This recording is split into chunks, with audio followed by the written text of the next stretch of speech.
parler, le thème ce soir, c'est sur la consolation d'Israël, en rapport avec les exodes. Et nous savons que l'exode veut dire quitter quelque part pour aller dans une certaine place. Amen. On ne peut pas quitter quelque part pour errer. Quand on quitte un lieu, un point de référence, c'est pour arriver quelque part. Et la consolation d'Israël, nous pouvons le voir depuis dans l'Exode.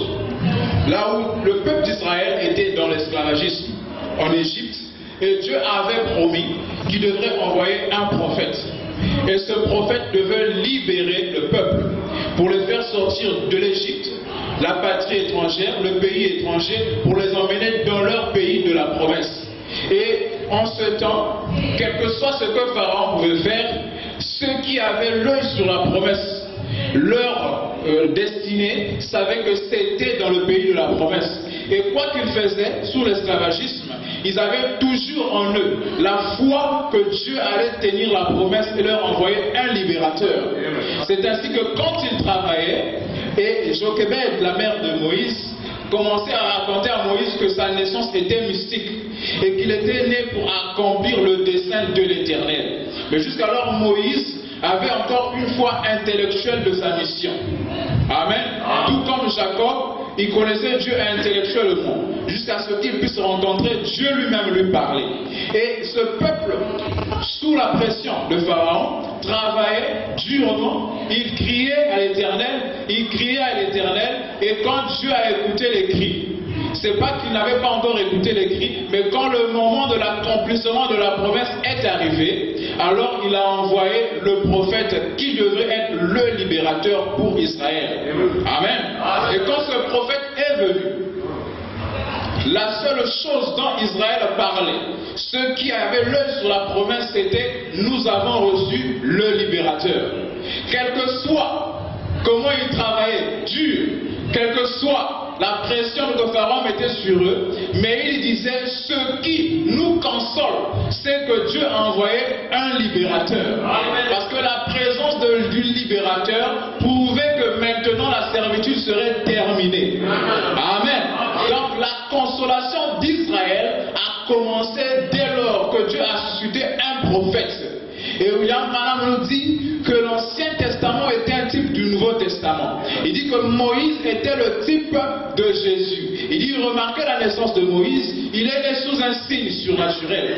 Il y a eu une constellation lors de la naissance de Moïse. Amen. Et quand il est né, il y a eu une naissance surnaturelle. Et toutefois qu'il y a eu une naissance surnaturelle, il faut savoir que quelque chose de grand est sur le point d'arriver. Quand Moïse est né, il y a eu une naissance surnaturelle. C'est lui qui devait pour la première fois être le grand prophète pour Israël et sortir ce peuple pour leur emmener dans un peuple, dans un pays de la promesse. Et c'était le premier exode. Donc la consolation en ce temps, c'était Dieu a envoyé un libérateur. Et quand ce libérateur est venu leur faire sortir, il a donné la prophétie du second exode. Amen. Parce qu'un prophète, c'est un visionnaire. Un prophète, c'est un nègre qui a une longue vision.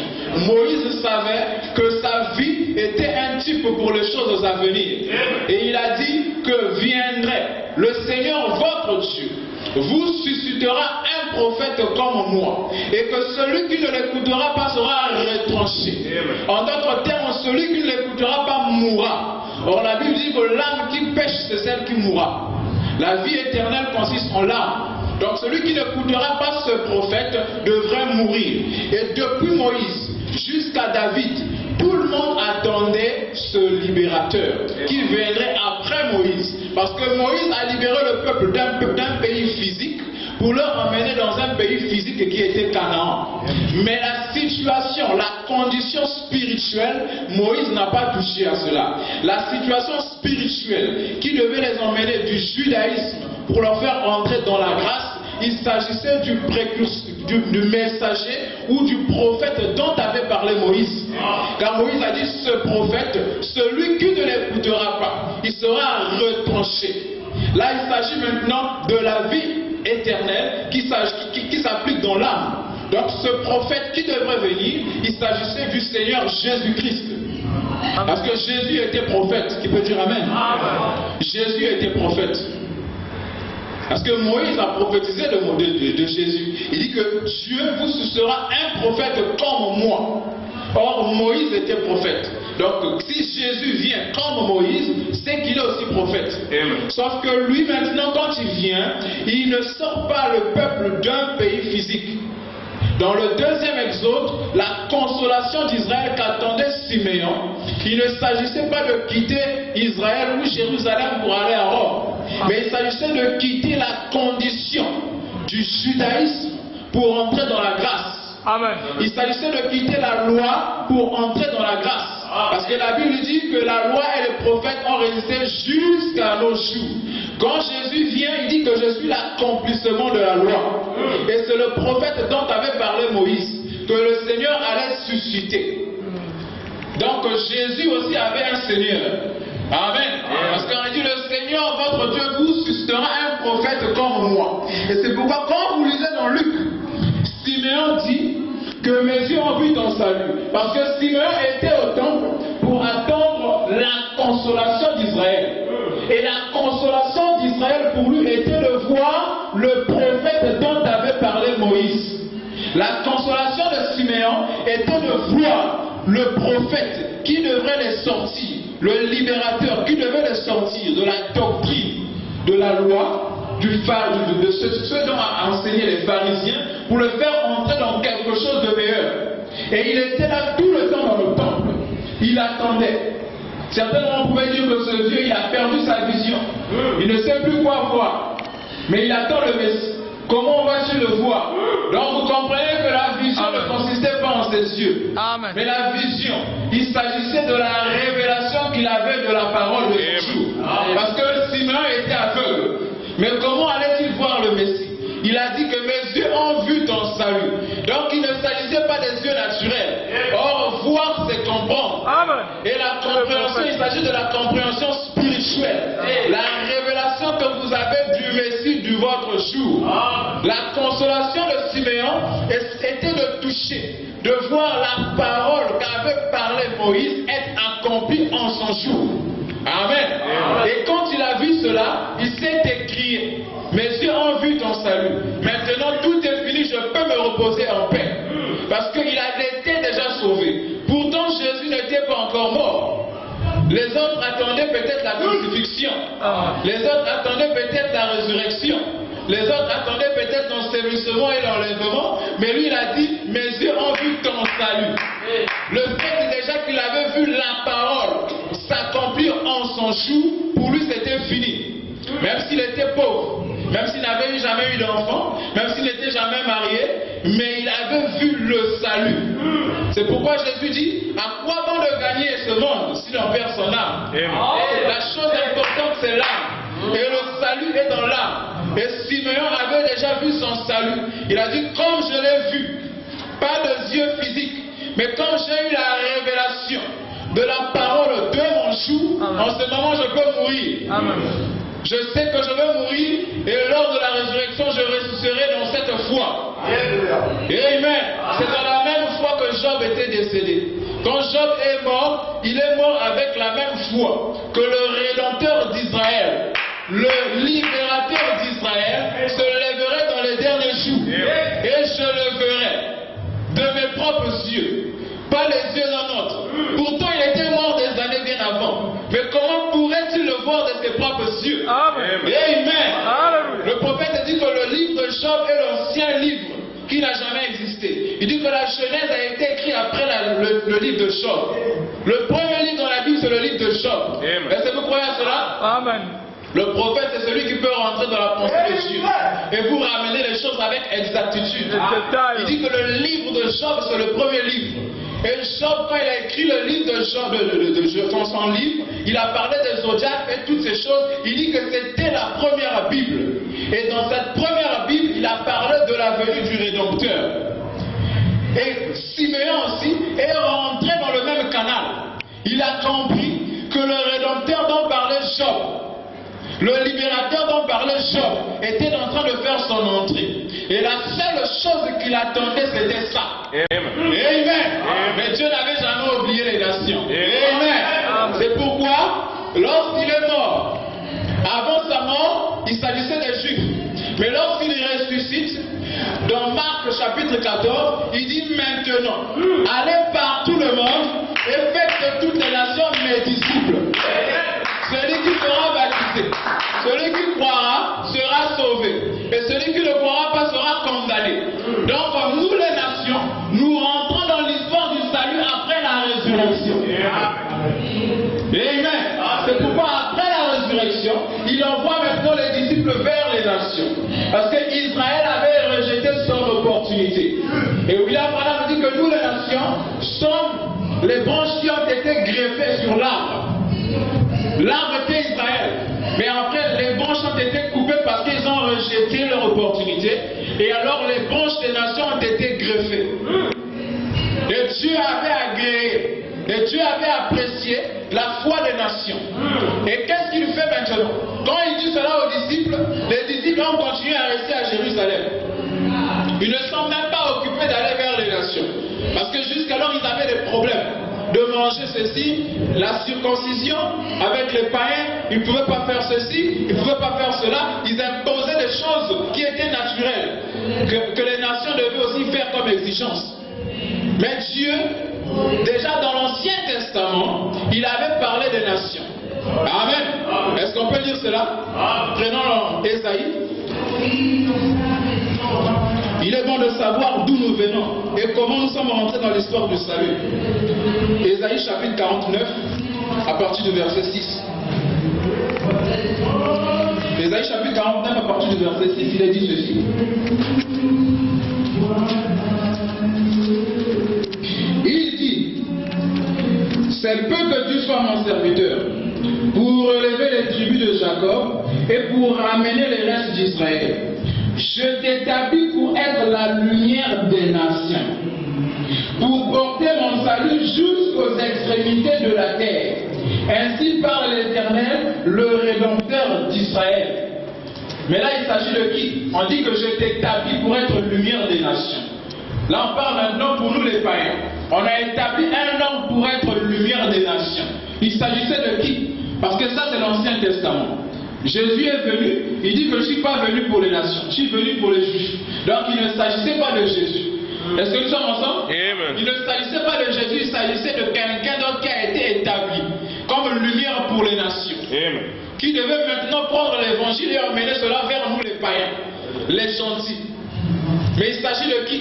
La Bible là nous répond. Amen. Prenons alors Actes chapitre 13. Pour voir quel est cet homme qui a été établi comme lumière des nations. Actes chapitre 13, à partir du verset 47. Actes chapitre 13, verset 47. Il est dit ceci. Car ainsi nous l'a ordonné le Seigneur. En remontant, on va voir de qui il s'agit. Paul et Barnabas leur dirent avec assurance.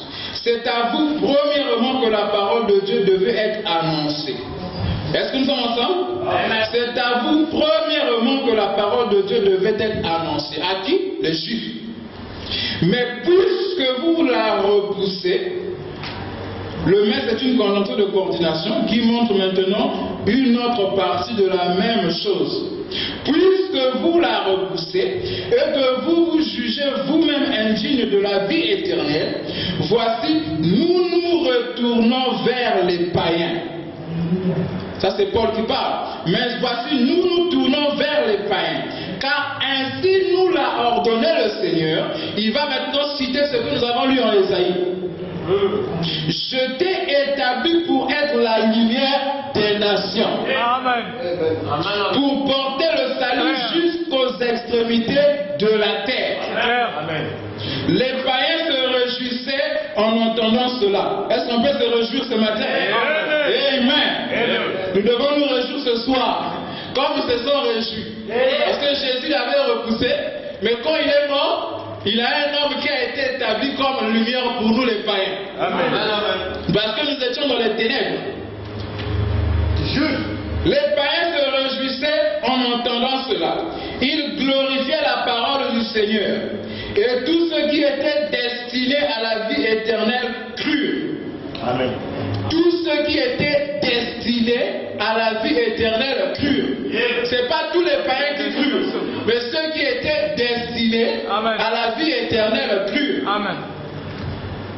Il a rencontré la lumière et il est devenu lumière.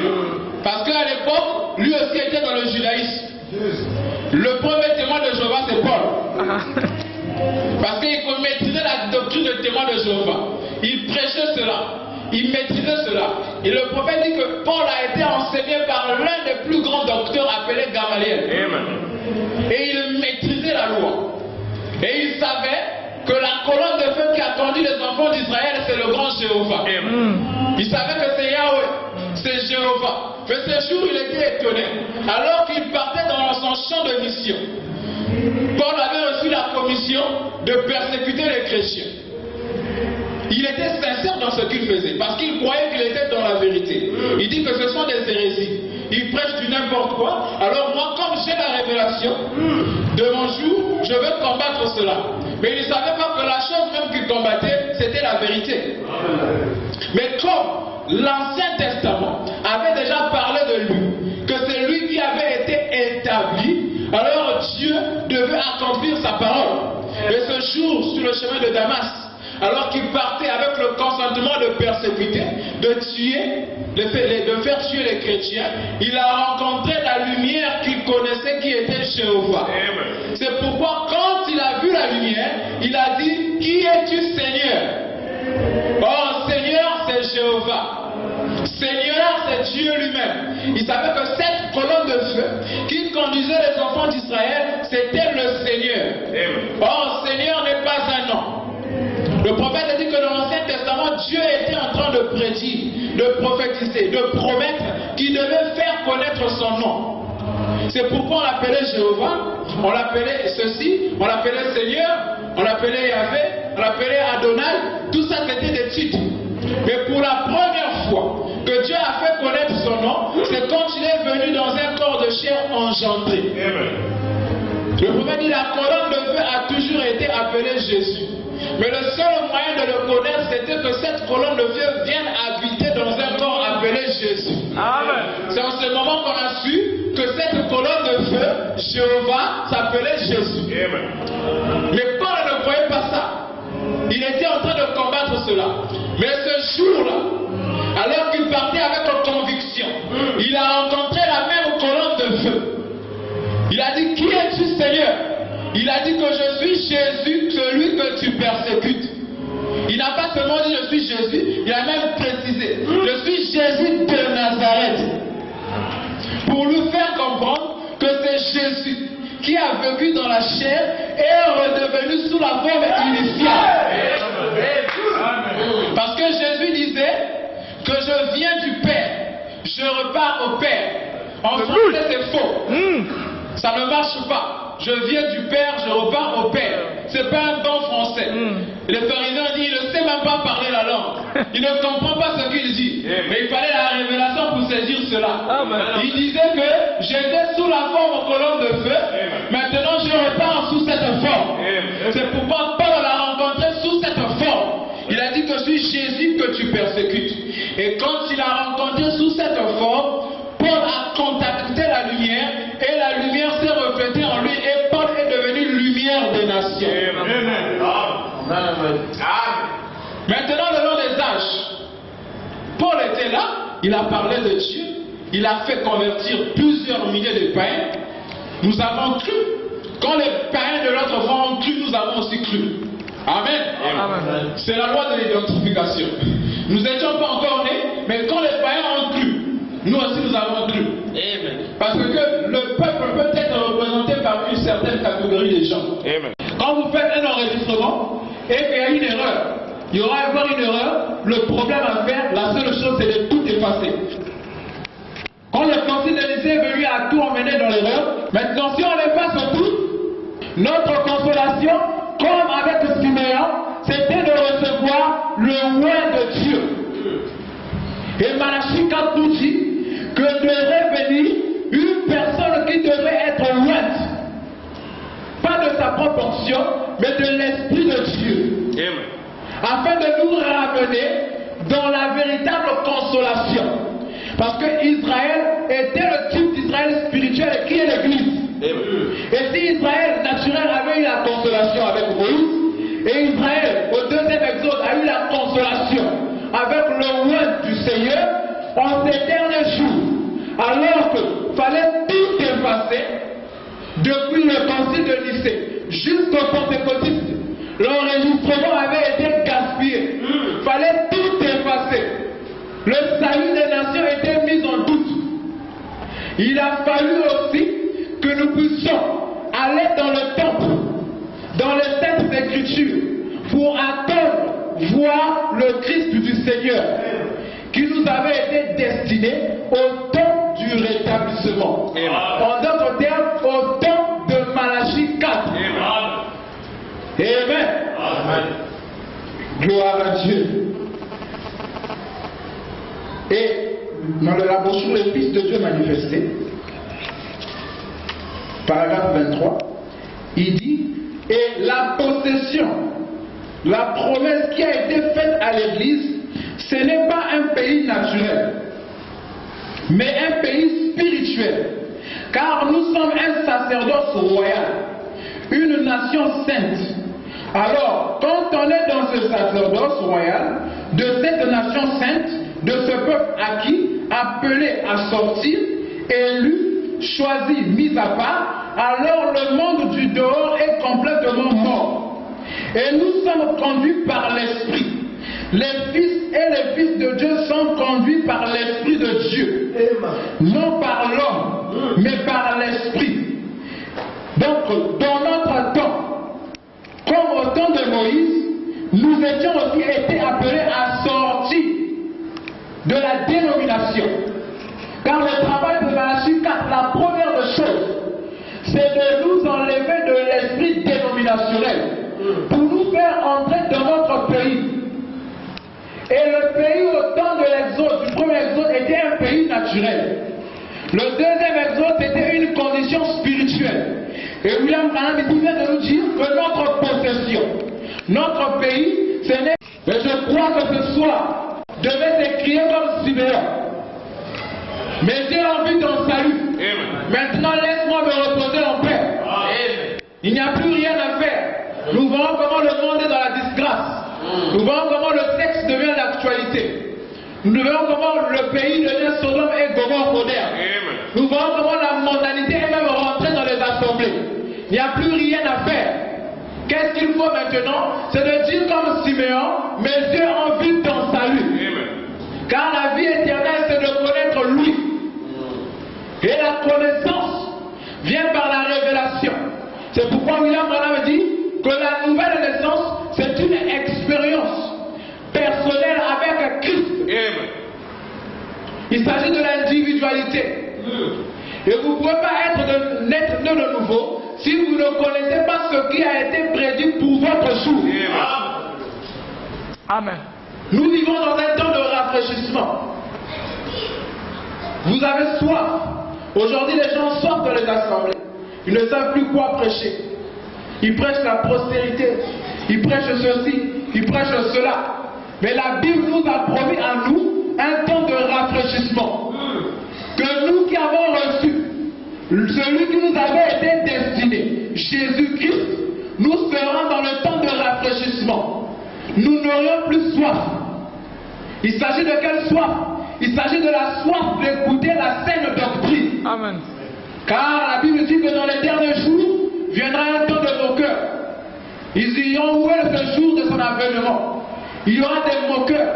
Mais les moqueurs ne sont pas dans la rue. Les moqueurs sont dans les assemblées. Amen. Les moqueurs sont dans les bancs. Les moqueurs sont du haut de la chair. Amen.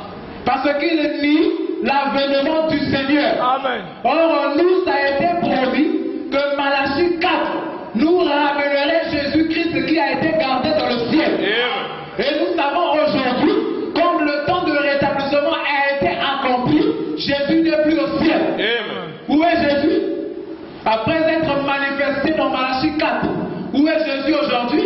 Il est dans les fils et les filles de Dieu. Amen. Parce que nous ne sommes pas conduits par l'homme, mais nous sommes conduits par l'Esprit.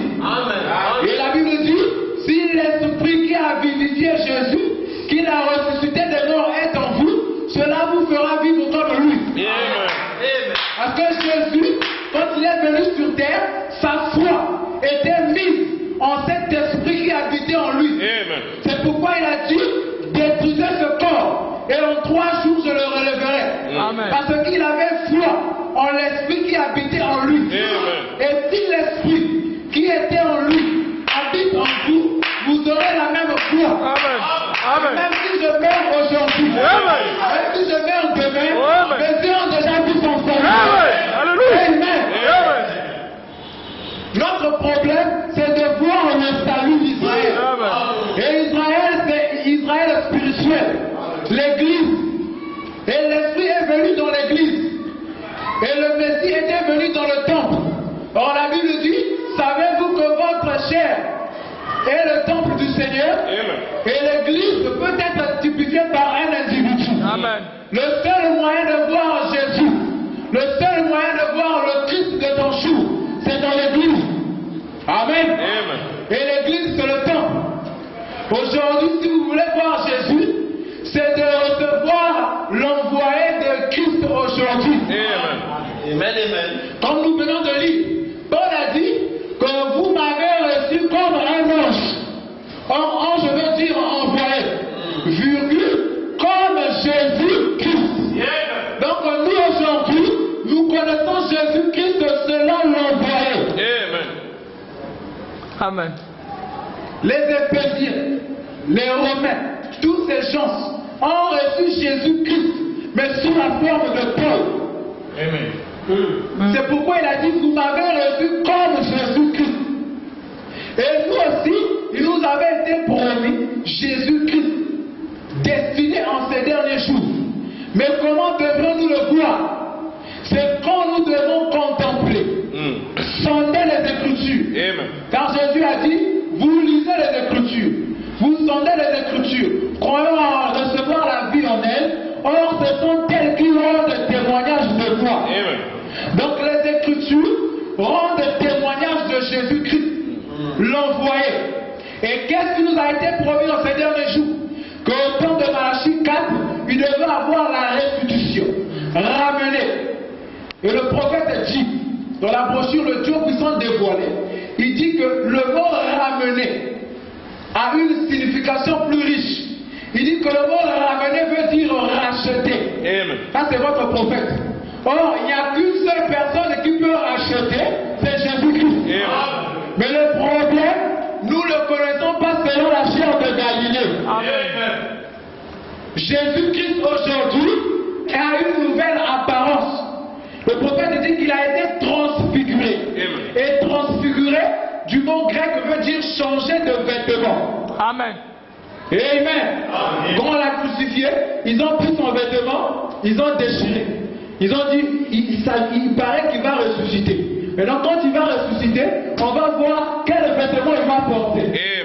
Il sera nu. Il va se promener dans les rues nues. Mais ne savez pas qu'après sa résurrection, il avait un nouveau vêtement. Amen. Il s'agit d'une application spirituelle. Parce que ça avait été prophétisé dès l'Ancien Testament. David a dit qu'ils ont pris mon vêtement. Ils ont restitué ce que nous avons perdu. En nous envoyant celui qui nous avait été destiné, Jésus-Christ. Dans le ministère à Oméga. Parce qu'il était alpha là-bas, il est Oméga ici. Le même Jésus-Christ. Le même Jésus-Christ. Mais cette fois-ci dans son église. Et l'église, c'est un individu. Et ce soir aussi, il veut être en toi. Afin d'accomplir aussi sa parole. Afin que tu sois un représentant de Christ dans ton quartier. Amen. C'est ça le message que nous avons reçu. Et cela n'est pas la théologie. Ce n'est pas la philosophie.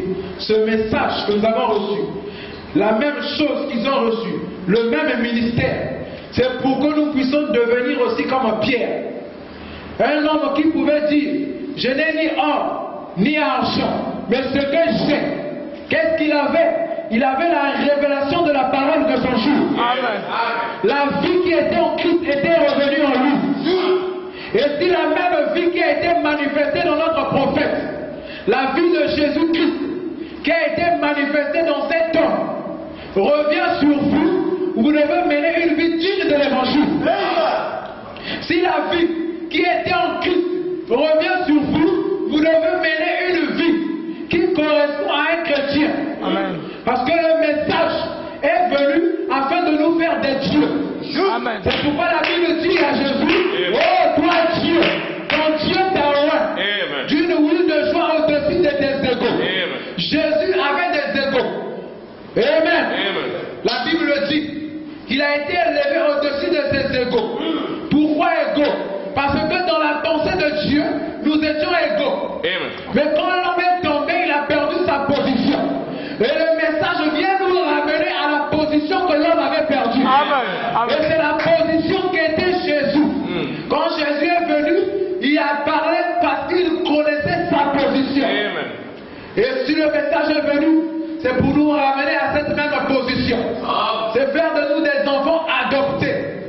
Et la Bible dit, la parole de Dieu dit, le prophète dit que Dieu a fait une alliance avec nous. Et cette alliance est éternelle. C'est une alliance irréfutable. Il a dit, prononcez simplement la parole et moi je l'accomplirai. Ce que vous voulez, croyez seulement. Même si vous ne pouvez pas, croyez seulement. Parce que nous sommes sauvés par la grâce au moyen de la foi. Et la foi vient au-dedans de nous. C'est dans notre âme. Si vous croyez par votre tête, vous vivrez selon la chair.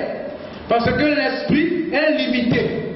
L'esprit est le domaine de la pensée. Le diable viendra dans la pensée et va corrompre votre pensée. Mais quand vous croyez dans votre âme, il ne peut pas entrer dans votre âme.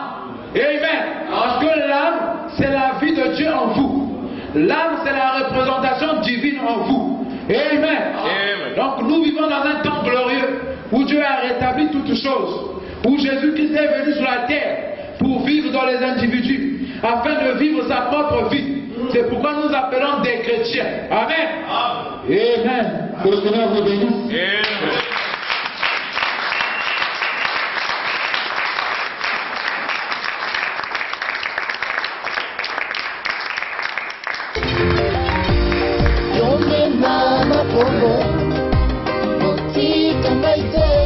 Katikati na basoso ni mama inanisanga yeune mama pongo kotika ngaite katikati na basoso ni mama inanisanga